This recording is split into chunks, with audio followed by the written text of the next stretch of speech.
अस्सलामुअलैकुम, welcome to my YouTube channel smart learning. Second year English की unit number 8 lesson from the battle of Uhud. इसकी मुकम्मल exercise इस video के अंदर हम कवर करेंगे। सबसे पहले ग्लॉसरी के अंदर कुछ वर्ड्स हैं, उनके मीनिंग देख लेते हैं। पहला वर्ड है जी एडजर्ड। एडजर्ड टू अर्ज और एडवाइज अर्नेस्टली, तवज्जो से ताकीद करना, नसीहत करना, या कसम देकर कहना, या ताकीदी तौर पे नसीहत करना। फिर है जी एनिहिलेट। एनिहिलेट भी वर्ब है जिसका मतलब है नेस्तो नाबूद करना, मुकम्मल तबाह कर देना। To destroy something completely so that nothing is left, बिल्कुल भी कुछ भी न बचे, इस तरह से तबाह करना। बीफ अप जो है ये फ्रेजल वर्ब है, इसकी ये सेकंड फॉर्म है बीफ्ड अप।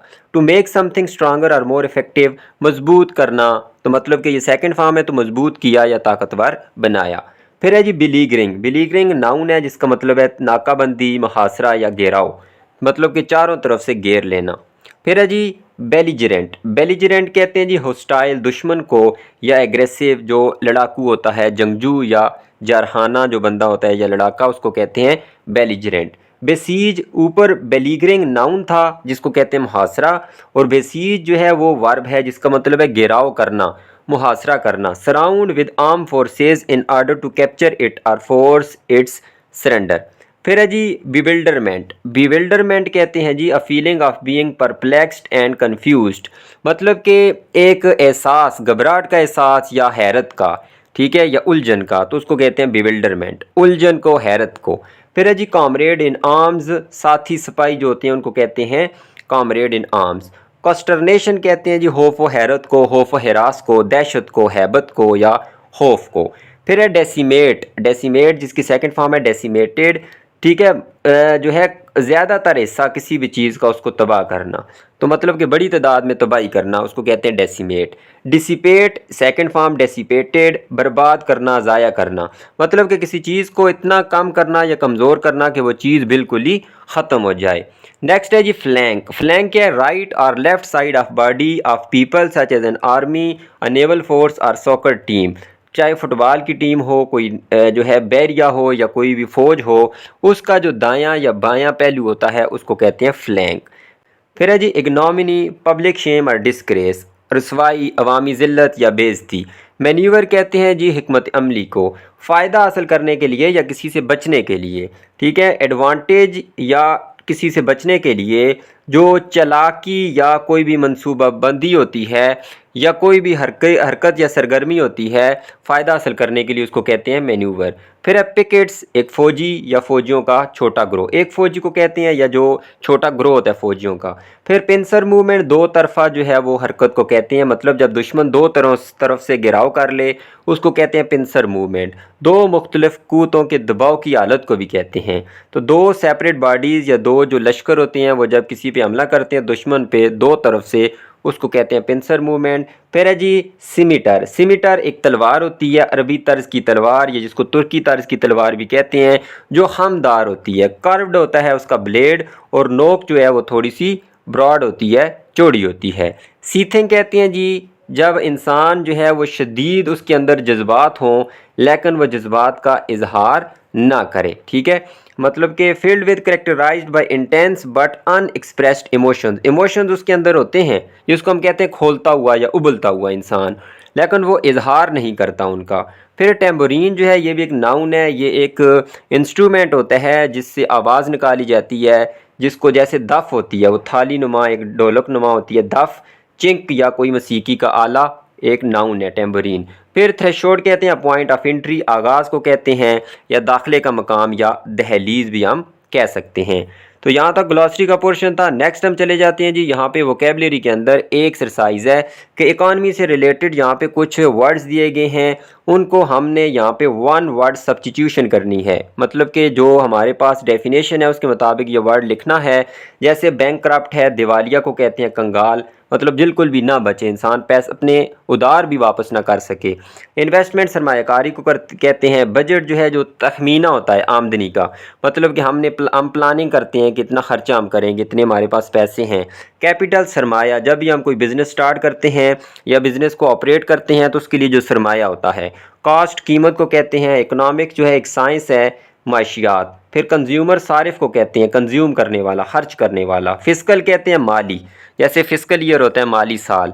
फिर इन्फ्लेशन कहते हैं बढ़ावा, महंगाई, कीमतों में इजाफा। इसका उल्टा मीनिंग होता है डिफ्लेशन, महंगाई में कमी, ठीक है, चीज़ों का सस्ता होना। डिपॉजिट कहते हैं जमा करना, जमा किया हुआ। डेफिसिट कहते हैं खसारा। फिर फाइनेंस माली मामलात को कहते हैं। क्रेडिट उधार बेचना, जैसे क्रेडिट कार्ड होता है उसके अंदर आप बगैर पैसों की कोई चीज़ ले लेते हैं, मतलब वो बैंक आपको उधार देता है और बाद में वो आपसे फिर सूद समेत वापस ले लेता है। करेंसी जो है वो किसी भी मुल्क की अपनी करेंसी होती है। रिसेशन कहते हैं माली बुरान को, और स्टॉक कहते हैं ज़ख़ीरा को। अब देख लेते हैं जी डेफिनेशन के मुताबिक, a continual increase in the price of goods and services, अशिया के अंदर या सर्विसेज के अंदर मुसलसल जो इजाफा होता रहता है उसको कहते हैं इन्फ्लेशन। फिर है जी a period of time in which there is a decrease in economic activity, जब माशी सरगर्मियों में कमी हो जाती है और ज़्यादातर लोग जो है उनके पास रोज़गार नहीं होता, मतलब कि माली बहरान होता है, recession. A person who buys goods, जो बंदा ख़रीदता है सर्विसेज या अशिया को। गुड जो है एक नाउन है, गुड एडजेक्टिव होता है, ठीक है, अगर उसके आगे एस लगा देंगे तो ये नाउन बन जाएगा गुड्स। अब इसका मतलब अच्छा नहीं है बल्कि साजो सामान या अशिया को कहते हैं। उस बंदे को कंज्यूमर कहते हैं। अ साइंस, तो वो साइंस जिसके अंदर हम गुड्स और सर्विसेज कैसे पैदा होती हैं, बेची कैसे जाती हैं, ख़रीदी कैसे जाती हैं, ये सारी हम पढ़ते हैं जी इकनॉमिक्स के अंदर। और इकनॉमिक्स के अंदर लाजमी एस आएगा, ठीक है, ये हमने फर्स्ट ईयर के अंदर भी देखा था जब सब्जेक्ट वर्ब एग्रीमेंट के बारे में पढ़ा था। तो इकनॉमिक्स के साथ जो वर्ब आएगा वो इज़ या वाज आएगा, मतलब कि सिंगुलर वर्ब आएगा। ये एस इसका अपना होता है, एस के बगैर हम लिख नहीं सकते इसको। फिर है जी an amount such as amount of money that is less than the amount that is needed, जितनी आपको चाहिए होती है उससे जब अमाउंट कम होती है तो वह खसारा होता है, डेफिसिट। फिर है जी amount of money available for spending, जो खर्च के लिए हमारे पास मुयस्सर होती है और फिर हम उसकी प्लानिंग भी करते हैं कि हम इसको कैसे खर्च करेंगे, उसको कहते हैं बजट। फिर है जी money that a bank or business will allow a person to use and then pay back in the future, bank आपको इजाज़त देता है कि आप पैसे खर्च करें और वापस मुस्तकबिल के अंदर हमें वापस कर दें, उसको कहते हैं जी क्रेडिट, मतलब कि उधार बेचना। Money property that is use to start और ऑपरेट अ बिजनेस, जो बिजनेस को स्टार्ट करने के लिए या चलाने के लिए पैसा इस्तेमाल होता है उसको कैपिटल कहते हैं, सरमाया। इसमें और इन्वेस्टमेंट में आपने फ़र्क करना है। इन्वेस्टमेंट क्या है जी, the act of using money, के पैसे को इस्तेमाल करने का अमल, टू अर्न मोर मनी, ज़्यादा पैसा कमाने के लिए। The act of investing money, ये दूसरी इसकी डेफिनेशन है। मनी को इन्वेस्ट करने का जो अमल होता है उसको इन्वेस्टमेंट कहते हैं। जबकि कोई बिज़नेस को जब हम या कोई भी प्रॉपर्टी को स्टार्ट करते हैं या ऑपरेट करते हैं तो उसको कहते हैं जी कैपिटल। फिर है जी of or relating to money and especially to the money a government business or organization earn spends and owes, तो हुकूमत या कोई भी कारोबार जो कमाता है, खर्च करता है और उसके पास होती है उसको कहते हैं जी फिस्कल।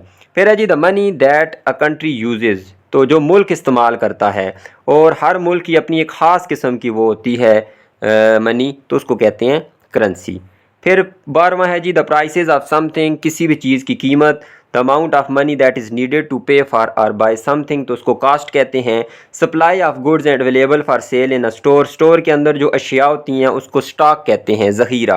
फिर है the way in which money is used and handle, वो तरीका जिसके अंदर कोई भी जो आपके पास दौलत होती है उसको इस्तेमाल किया जाता है उसको फाइनेंस कहते हैं।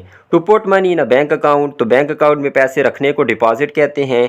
Unable to pay debts, debts इसमें बी साइलेंट है, डेट्स कर्जे जो होते हैं, तो आप कर्जे जो है वापस करने के काबिल भी नहीं होते, तो मतलब आप बैंकक्रप्ट हो गए हैं, दिवालिया हो गए हैं, कंगाल हो गए हैं। फिर बी एक्सरसाइज है, इसको भी आप खुद देख लें क्योंकि आपने क्या करना है जी, यहाँ पे एक चीज़ देखनी है कि इसके अंदर सिलेबल को कैपिटल किया हुआ है। वो सिलेबल जो कैपिटल है वो स्ट्रेस्ड सिलेबल है। पिछली एक्सरसाइज में आपने देखा था स्ट्रेस्ड सिलेबल और अनस्ट्रेस्ड सिलेबल। स्ट्रेस्ड भी दो तरह के थे, एक प्राइमरी स्ट्रेस था, दूसरा सेकेंडरी, जिसकी आवाज़ थोड़ी सी हल्की होती है। तो जो सबसे लाउड साउंड होता है वो स्ट्रेस्ड होता है और जो जिसकी आवाज़ बिल्कुल भी हम अदा नहीं करते उसको अनस्ट्रेस्ड कहते हैं। तो यहाँ पे सेड जो कैपिटल हैं वो स्ट्रेस्ड हैं और जो स्मॉल हैं वो अनस्ट्रेस्ड सिलेबल हैं। तो आप इनको देख सकते हैं इनके अंदर कौन कौन से सिलेबल मौजूद हैं। नेक्स्ट ही हमारे पास एक एक्सरसाइज है, इसके अंदर हमने प्रीफिक्सेस का इस्तेमाल करना है, जुमलों को मुकम्मल करना है। प्रीफिक्स जिसको उर्दू में साबका कहते हैं, ठीक है, साबका जो वर्ड से पहले लगता है और उससे एक नया वर्ड बन जाता है। अब यहाँ पे देखें जी, जुमलों की जो जुमला जो है उसके मुताबिक हम यूज़ करेंगे prefix. I wanted to ease my stomach, comfort है तो कंफर्ट के आगे डिस लगा दें, डिसकम्फर्ट, ठीक है, डिस नेगेटिव बना देता है। एग्रीमेंट जैसे रजामंदी तो डिसएग्रीमेंट इख्तलाफ। I wanted to ease my stomach discomfort, मैं जो है अपना जो मादे का बेसकूनी है या बेआरामी है उसको कम करना चाहता था। So I drank some ginger root tea, तो इसलिए मैंने जो है वो अदरक की जो जड़ों का चाय है वो पी।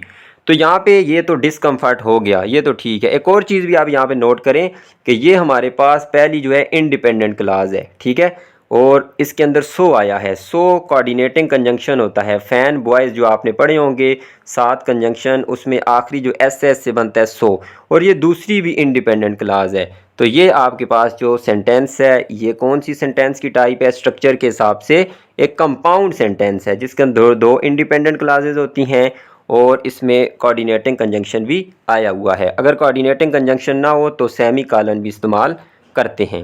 फिर है जी, Mutasim looked funny in his mismatched shirt and pants. Mismatched मतलब कि शर्ट और पैंट उसकी आपस में मैच नहीं होती थी, उनका कोई जोड़ नहीं था, बेजोड़। फिर है जी, she said those anti aging creams do not work. Anti aging, aging तो है मतलब कि इंसान की उम्र बढ़ती जाती है, उसकी जिल्द ख़राब होती जाती है, झुर्रियाँ शिकन पड़ते रहती हैं, रिंकल्स पड़ते हैं।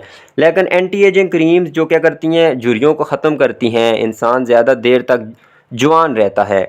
तो कह रहा है कि शी सैड, उसने कहा कि जो एंटी एजिंग क्रीम्स हैं डू नॉट वर्क, वो काम नहीं करती, मतलब उनका कोई असर ही नहीं होता, इंसान फिर भी उसी तरह बूढ़ा लगता है। सो इसलिए, इधर भी सो है, ऊपर भी था इसलिए, तो इसलिए she should not waste my money on them, इसलिए उसे नहीं ज़ाया करनी चाहिए मेरा पैसा ऑन दैम, उनके ऊपर। ये दैम किसके लिए आया? प्रोनाउन इन क्रीम्स के लिए। तो उम्र बढ़ने के खिलाफ एंटी एजिंग। फिर है जी, उम्र को कम नहीं करती, मतलब कि इंसान को ऐसा चेहरा बनाती हैं कि इंसान ज़्यादा उम्र का भी हो लेकिन छोटा लगता है। फिर है जी चौथा, the child's sub standard, standard मयारी, सब स्टैंडर्ड गैर मयारी, performance on the test alarmed his parents. फिर when my sister first saw the meteor, meteor क्या होते हैं जी? जो शहाब साकब होता है, जो टूटा हुआ सितारा भी जिसको हम कह देते हैं। तो she thought it was a super natural, super भी एक प्रीफिक्स है, नेचुरल तो जो फितरी होता है, और सुपर नेचुरल जो फोकल फितरत होता है, मतलब कुदरती कवानीन से बाहर, या जिसको हम मोजज़ाती कह सकते हैं कि मतलब ये कुदरत के अंदर नहीं हो रहा। और ये कौन सा सेंटेंस है? ये पहली हमारे पास एक डिपेंडेंट क्लास है, ये कंजंक्शन है, सब ऑर्डिनेटिंग कंजंक्शन उससे स्टार्ट हुई है, और ये दूसरी हमारे पास इंडिपेंडेंट क्लास है। तो डिपेंडेंट और इंडिपेंडेंट क्लास जब भी हो तो वो कम्प्लेक्स सेंटेंस होता है।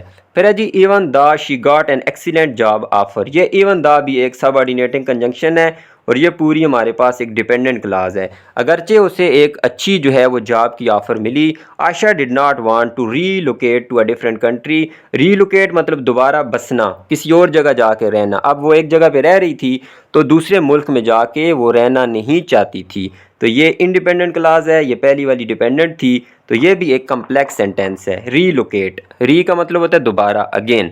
With a small class size the students get to interact, inter कहते हैं जी बिटवीन, दरमियान को, जैसे होता है इंटरनेशनल, बैनल अकवामी, अकवाम के दरमियान, इंटर डिस्ट्रिक्ट, बैनल इज़ला, इज़ला के दरमियान। इंटर एक्ट, तो एक्ट कहते हैं अमल करना, एक दूसरे पर अमल करना, तो इंटर का मतलब होता है एक दूसरे पर, मतलब के दरमियान।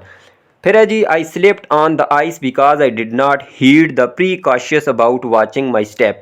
आई स्लिप्ड ऑन द आइस, ये एक इंडिपेंडेंट क्लास है, और ये because I did not heed, heed कहते हैं ध्यान करना, ठीक है, तो मैंने ध्यान नहीं दिया, जो एहतियात थी मतलब precocious about watching my step, कि अब मैं अपने कदमों पे ध्यान नहीं दे रही थी, एहतियात नहीं कर रही थी, इस वजह से। तो ये दूसरी हमारे पास एक डिपेंडेंट क्लास है, क्योंकि ये कंजंक्शन है हमारे पास बिकॉज, और ये कौन सा कंजंक्शन होता है? सब ऑर्डिनेटिंग कंजंक्शन। फिर है जी, a non combatant is another word for civilian, तो कम्बेटेंट जो होता है वो जंगी होता है, जो जंग में हिस्सा लेता है। फिर कम्बैट जंग को कहते हैं, तो नॉन आ गया मतलब कि वो नहीं है, गैर जंगी, तो उसको सिविलियन भी हम कह सकते हैं। तो यहाँ तक हमारी प्रीफिक्सेस की एक्सरसाइज थी। फिर लास्ट एक्सरसाइज है हमारे पास जो कंडीशनल सेंटेंसेस हैं। चार तरह के कंडीशनल सेंटेंसेस होते हैं। इसके लिए मैं ऑलरेडी एसएसटी जनरल की जो तैयारी कर रहे हैं वहाँ पे लेक्चर नंबर 17 और लेक्चर नंबर 18 के अंदर ये बड़ी डिटेल से समझा चुका हूँ। फिर इसकी हमने प्रैक्टिस भी की थी इस सेकंड ईयर की बुक के अंदर से भी, फिर 10th के अंदर भी दो हमारे पास कंडीशनल सेंटेंसेज हैं, फर्स्ट और सेकंड, वहाँ से भी। तो चलें आपको मैं वो लेक्चर्स भी पहले बता देता हूँ। तो ये देख लें, सॉरी, लेक्चर नंबर 15 में है ज़ीरो और फर्स्ट कंडीशनल सेंटेंसेस। तो ये यहाँ पे मैंने तमाम आपको ये रूल्स भी बताए हैं, फिर कुछ एग्जांपल्स भी हमने देखी थी, फिर फर्स्ट कंडीशनल की भी हमने देखी थी। अच्छा, इनके अगर आपको पीडीएफ के अंदर नोट्स चाहिए तो आप व्हाट्सएप पे भी रब्ता कर सकते हैं। इसके अंदर इंग्लिश के, उर्दू के, मैथमेटिक्स के आपको नोट्स मिल जाएंगे एसएसटी जनरल के लिए। पेड नोट्स होंगे, इनके चार्जेज़ हैं 500 रुपीज़, जिसके अंदर आपको इंग्लिश के, मैथमेटिक्स, उर्दू सब नोट्स आपको ग्रुप के अंदर मिल जाएंगे। फिर ये देखें 10th क्लास के अंदर भी हम प्रैक्टिस कर रहे थे। फिर उसके बाद ये जो अभी एक्सरसाइज हम करेंगे ये भी मैं ऑलरेडी करवा चुका हूँ। फिर इसके बाद नेक्स्ट एक्सरसाइजेज में हम देखेंगे सेकंड और थर्ड कंडीशनल सेंटेंस। तो वो आपको लेक्चर नंबर 16 में प्ले लिस्ट होगी एसएसटी जनरल के नाम से, ठीक है, इंग्लिश के लिए। तो आप वहाँ पे जाके देख सकते हैं। तो ये जितनी भी आगे एक्सरसाइजेज आएंगी उनके अंदर हम ये पहले ही कर चुके हैं। तो चलें अब अपने टॉपिक पे आते हैं कि हम ज़ीरो कंडीशनल सेंटेंस आज की इस एक्सरसाइज में करेंगे कि उसकी एक्सरसाइज कैसे सॉल्व होती है। तो सबसे पहले जी ज़ीरो कंडीशनल सेंटेंस, इसका फंक्शन देख लें। तो जब हम किसी फैक्ट को एक्सप्रेस करते हैं, कोई हकीकत को, तो वहाँ पे हम ज़ीरो कंडीशनल सेंटेंस यूज़ करते हैं। फर्स्ट कंडीशनल कब यूज़ करेंगे? जब हम मुस्तकबिल के अंदर कोई ऐसी चीज़ को बयान करते हैं, कोई ऐसे इवेंट को जो पॉसिबल होता है, मतलब हो सकता है, मुस्तकबिल के अंदर ऐसा हो सकता है। सेकंड कंडीशनल सेंटेंस हम कब यूज़ करते हैं? जब हम कोई अनरियल, कोई गैर हकीकी या गैर मुमकिन सूरत-ए-हाल बयान करते हैं कि अगर मैं मतलब कि अमीर होता, अगर मेरे पास 2 लाख रुपए होते तो मैं एक घर ख़रीदता। मतलब ऐसा हुआ नहीं है लेकिन अगर होता, जो अनरियल सिचुएशन होती है। फिर थर्ड कंडीशनल सेंटेंस है। थर्ड कंडीशनल सेंटेंस के अंदर हम जो माजी की मुख्तलिफ सूरत-ए-हाल होती हैं उनके नताइज को बयान करते हैं। तो ये तो एक एक करके हम देखते जाएंगे। अभी जो हमारा ये चैप्टर है उसके अंदर हम सिर्फ ये देखेंगे ज़ीरो कंडीशनल सेंटेंस। बाकी जब आगे हम मज़ीद पढ़ेंगे तो वहाँ पे मैं आपको समझा दूंगा। ज़ीरो कंडीशनल सेंटेंस के अंदर हम फैक्ट्स बयान करते हैं। असल चीज़ ये है इसका स्ट्रक्चर क्या होगा कि हमारे पास जो है एक कंडीशनल जो है वो हमारे पास क्या होगा? कंजंक्शन होगा। वो इफ़ भी हो सकता है, वो अनलेस भी हो सकता है, वो व्हेन भी हो सकता है। यहाँ पे यही इस्तेमाल होंगे, व्हेन और इफ़। आगे अनलेस भी आएगा। अब यहाँ पे देखेंगे दो क्लाजेज होंगी। एक जो है वो इफ़ क्लाज होगी जिसको कंडीशनल क्लाज कहेंगे। दूसरी जो है हमारे पास मेन क्लाज होगी। अब यहाँ पे आपने देखना ये है कि जब भी क्लाज होती है उसमें ज़रा सी बात है, कंजंक्शन आ गया, फिर सब्जेक्ट होगा लाजमी। सब्जेक्ट के बाद यहाँ पे वर्ब की फ़र्स्ट फॉर्म होगी, ये आपने देखना है। अगर जो है वर्ब की फ़र्स्ट फॉर्म हुई तो आगे भी हम वर्ब की फ़र्स्ट फॉर्म का इस्तेमाल करेंगे, ठीक है। अगर वो फैक्ट हुआ, अगर इफ़ यू स्लीप, अगर तुम सोते, यू ड्रीम, तुम ख्वाब देखते, मतलब ये एक हकीकत है कि अगर हम सोते हैं ज़ाहिर सी बात है तो हम ख्वाब भी देखते हैं। तो ये इसका स्ट्रक्चर है कि दोनों के अंदर जो है हम वर्ब की फ़र्स्ट फॉर्म का इस्तेमाल करेंगे। तो चलें जी, अब इस एक्सरसाइज तो आसान है। इसके अंदर हमने जो क्लासेज आपस में मिलती हैं जिनके मीनिंग्स उनको मैच करना है। तो 15 क्लासेज हैं तो इनके आगे मैंने 15 जो है वो लिख भी दिए हैं। अब देख लें जी, पहला है, पहली इफ़ क्लास है। अच्छा, ये जो इफ़ क्लास होती है ज़ाहिर सी बात है इफ़ एक कंजंक्शन है और ये कंजंक्शन भी कौन सा है? सब ऑर्डिनेटिंग कंजंक्शन। और ये जो क्लास होगी इफ़ क्लास, इसको डिपेंडेंट क्लास हम कहेंगे। ये डिपेंडेंट क्लास होगी।